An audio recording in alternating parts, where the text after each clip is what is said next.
नमस्ते बच्चों, आज हम देखेंगे शब्द। अभी तक हमने देखा उत्पत्ति के आधार पर, आज हम देखेंगे रचना के आधार पर। रचना के आधार पर शब्द के 3 भेद होते हैं। कौन कौन से?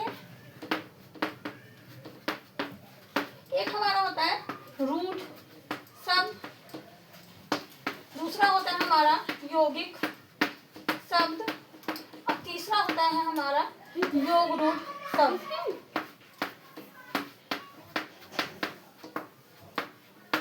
रूढ़ शब्द ऐसे शब्द जिसके खंडन या टुकड़े नहीं किए जा सकते।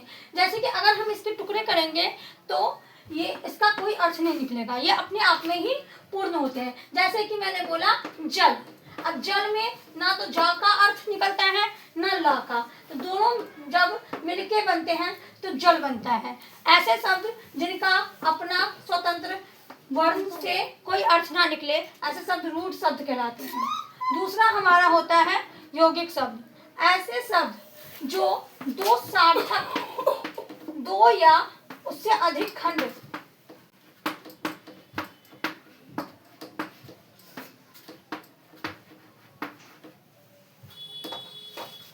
अधिक सार्थक खंड से बनते हैं।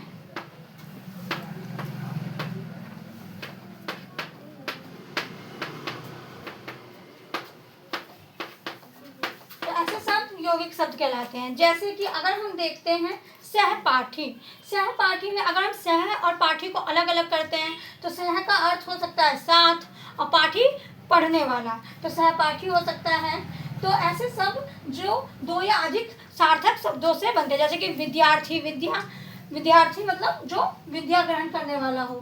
तीसरा आता है योग रूढ़। योग रूढ़ यौगिक तो होते हैं लेकिन यौगिक शब्द होते हैं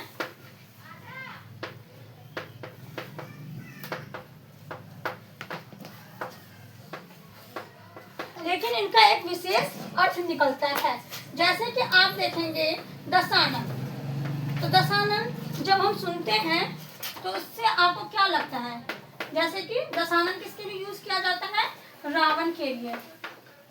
उसी तरह से हम देखते हैं नीलकंठ, नीलकंठ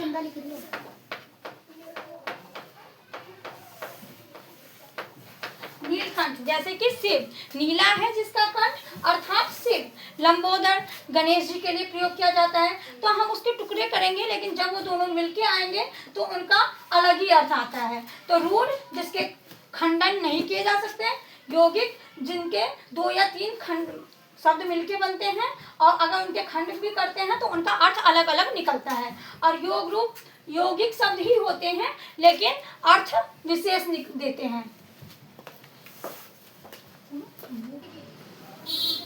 अगला देखते हैं प्रयोग के आधार पर। प्रयोग के आधार पर शब्द 2 प्रकार के होते हैं। तो हम देखेंगे प्रयोग के आधार पर शब्द 2 प्रकार के होते हैं। कौन कौन से?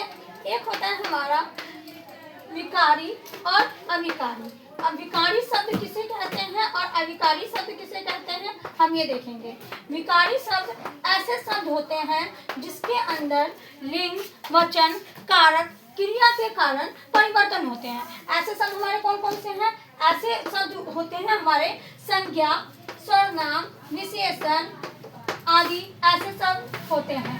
तो ऐसे शब्द जो लिंग, वचन, कारक के कारण बदल जाते हैं। जैसे मैं एग्जाम्पल कह सकती हूँ कि राम घर गया और सीता घर गई, तो यहाँ गया और गई में अंतर आया। तो ऐसे शब्द हमारे विकारी शब्द होते हैं जिसमें इनकी वजह से अंतर आते हैं। दूसरा होता है अविकारी। अविकारी शब्द ऐसे शब्द होते हैं जिनकी वजह से वाक्य में कोई परिवर्तन नहीं आते हैं।